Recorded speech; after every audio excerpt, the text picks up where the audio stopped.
Assalamualaikum warahmatullahi wabarakatuh. Selamat pagi Ananda semua. Semoga kita semua selalu dalam keadaan sehat walafiat. Sebelum itu, puji syukur marilah kita sampaikan kehadirat Allah Subhanahu wa Ta'ala, karena berkat rahmat dan karunia-Nya lah kita masih dalam keadaan sehat, masih dapat melakukan aktivitas. Oleh karena itu, marilah kita senantiasa bersyukur atas rahmat dan karunia yang telah dilimpahkan kepada kita. Baik Ananda semua, pada kesempatan ini Ibu akan menyampaikan materi tentang sistem koordinasi. Akan tetapi sebelum kita memulai suatu kegiatan, baik itu memulai pembelajaran maupun melakukan kegiatan lainnya, maka harus didahului terlebih dahulu dengan berdoa agar kita diberi kelancaran dan kemudahan dalam melakukannya. Yuk Ananda semua, kita berdoa. Berdoa dimulai. Berdoa telah selesai.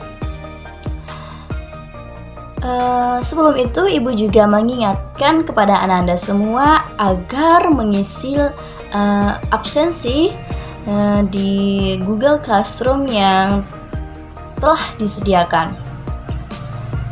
Baik, kita langsung saja masuk ke materi hari ini, yaitu tentang sistem koordinasi. Sadar gak sih Ananda semua, kalau misalnya perut kita lapar, maka dengan segera kita akan makan. Ketika kita mendengar musik, maka musik tersebut akan terngiang-ngiang di kepala kita. Kira-kira kenapa ya hal itu bisa terjadi?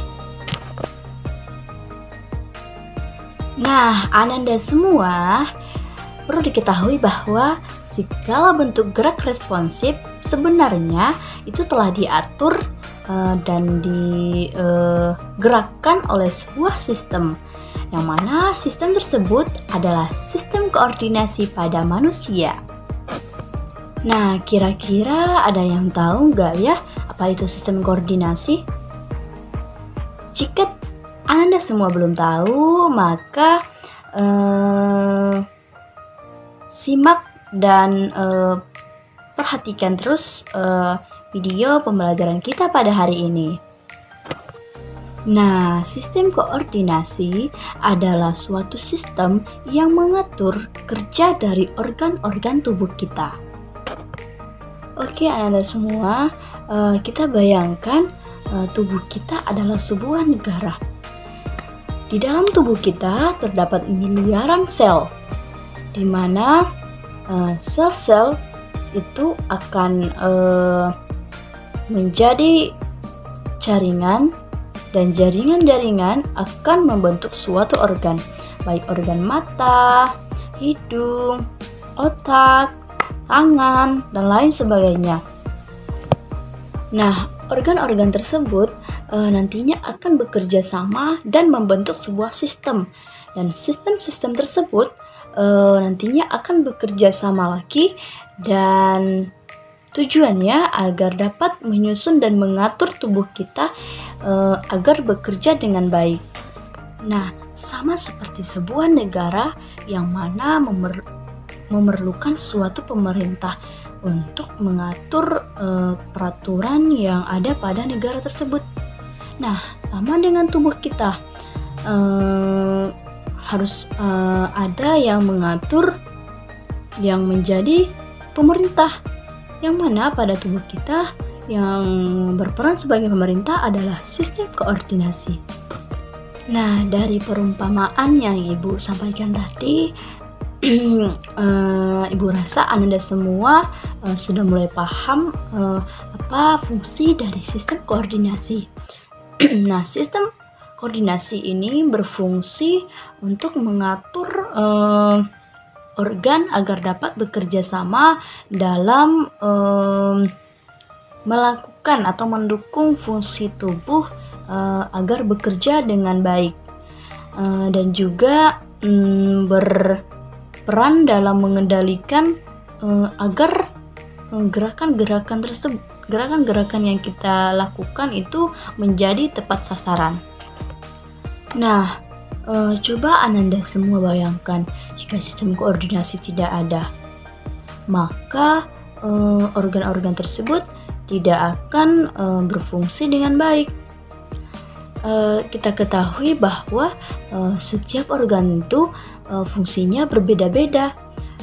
Oleh karena itu, untuk menghubungkan suatu organ satu dengan yang lainnya, maka diperlukan sebuah komponen, yaitu saraf dan darah. Nah, sistem koordinasi itu meliputi 3 komponen. Ada sistem saraf, ada sistem indera, dan yang ketiga ada sistem hormon. Tapi pada video pembelajaran kita pada hari ini, kita hanya fokus kepada sistem saraf. Oke, sistem saraf. Sistem saraf sangat berperan penting dalam regulasi atau pengaturan aktivitas di dalam tubuh. Sistem saraf itu terbagi menjadi 2 bagian utama. Ada sistem saraf pusat dan sistem saraf tepi. Sistem saraf pusat tersusun atas otak dan sumsum tulang belakang. Fungsi dari sistem saraf pusat ini ada 3. Yang pertama, menerima seluruh informasi dari seluruh bagian tubuh. Yang kedua, menganalisis dan menyimpan informasi. Dan yang ketiga adalah memberikan perintah sesuai dengan informasi yang diterimanya. Sedangkan sistem saraf tepi itu tersusun atas serabut-serabut saraf yang mana fungsinya yaitu membawa informasi dari semua bagian tubuh ke sistem saraf pusat, dan dari sistem saraf pusat transfer lagi ke berbagai bagian tubuh. Nah, sistem saraf tepi ini terdiri atas sistem saraf sadar atau somatik dan sistem saraf tak sadar atau otonom. Baik Ananda Ibu semuanya, sebelum Ibu lebih lanjut menjelaskan sistem saraf, terlebih dahulu kita harus mengetahui bagaimana struktur dari sistem saraf tersebut. Nah, sel saraf pada manusia itu tersusun atas miliaran sel saraf atau bisa disebut dengan neuron. Nah, satu neuron atau sel saraf itu terdiri dari satu badan sel, yang mana di dalam badan sel tersebut terdapat sitoplasma, nukleus, mitokondria, maupun organel-organel sel lainnya. Nah, dari badan sel ini juga akan keluar serabut-serabut yang berfungsi untuk mengantarkan impuls atau pesan dalam bentuk rangsangan elektrokimia. Serabut ini terdiri dari 2 macam, ada akson dan dendrit. Nah, satu neuron itu hanya terdiri dari 1 akson dan terdiri dari beberapa dendron. Nah, perlu diketahui bahwa pertemuan ujung suatu akson dari suatu sel saraf dan dendrit atau serabut otot dan serabut sel saraf itu akan membentuk sebuah struktur yang berbentuk bongkol yang dinamakan dengan bongkol sinapsis. Dendron ini berfungsi untuk meneruskan rangsangan dari reseptor ke badan sel. Nah, reseptor ini merupakan ujung-ujung saraf pada alat indera yang berfungsi sebagai penerima rangsang dari luar. Nah, dendron ini tersusun atas serabut-serabut pendek yang lebih kecil yang dinamakan dengan dendrit. Nah, pada ujung dendrit ini berhubungan langsung dengan reseptor maupun ujung akson atau neuron lainnya. Nah, sedangkan akson atau neurit merupakan serabut panjang yang berfungsi untuk meneruskan rangsangan dari badan sel ke neuron atau ke efektor. Nah, efektor ini adalah organ, jaringan atau sel yang mampu bereaksi dengan rangsangan. Nah, akson pada mamalia, akson ini terbungkus oleh selubung mielin, yang mana ini dibentuk oleh suatu sel yang disebut dengan sel sekwan. Dan ada juga yang tidak diselubungi oleh selubung mielin yang disebut dengan nodus Ranvier, yang mana fungsinya itu untuk mempercepat penghantaran rangsang. Nah, Ananda semua, tadi kita telah menyinggung mengenai reseptor dan efektor. Nah, sel-sel saraf itu akan berhubungan dengan sistem efektor dan reseptor. Sebagai gambaran, kalau dia reseptor itu berhubungan dengan alat-alat indera yang mana yang akan mendeteksi perubahan, contohnya seperti kulit. Sedangkan efektor itu merupakan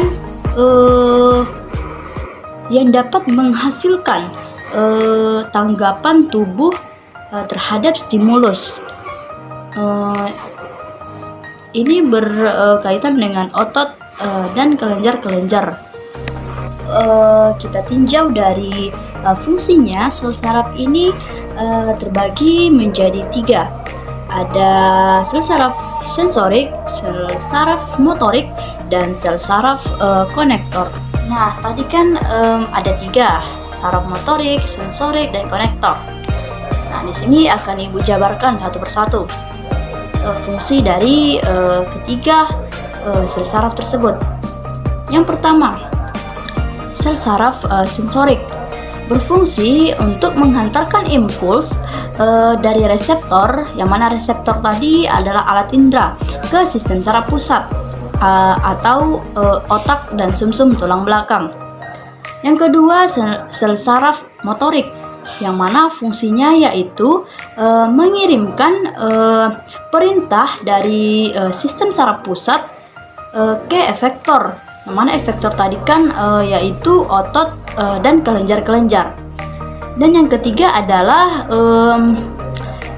sel saraf konektor, yang mana berfungsi untuk menghubungkan antara sel saraf sensorik dengan sel saraf motorik yang terjadi di sistem saraf pusat, misalnya di sumsum tulang belakang. Baik Ananda semua, demikian penyampaian materi hari ini. Insya Allah minggu depan akan kita sambung lagi berkaitan dengan sel saraf. Itu berkaitan dengan mekanisme rangsang ataupun susunan-susunan sel saraf lainnya. Nah, di sini Ibu mengingatkan kepada Ananda semua agar mengakses file materi yang telah Ibu share di Google Classroom. Nah, di sana juga terdapat soal-soal yang berkaitan dengan sel saraf. Jadi Ibu harapkan agar Ananda semua mencoba untuk menjawab soal-soal tersebut. Nah, jika ada yang masih kurang paham, dapat ditanyakan langsung di forum itu. Baik, demikian penyampaian materi hari ini. Semoga Ananda semua dapat memahaminya. Dan sampai jumpa di pembelajaran selanjutnya. Assalamualaikum warahmatullahi wabarakatuh. Nah.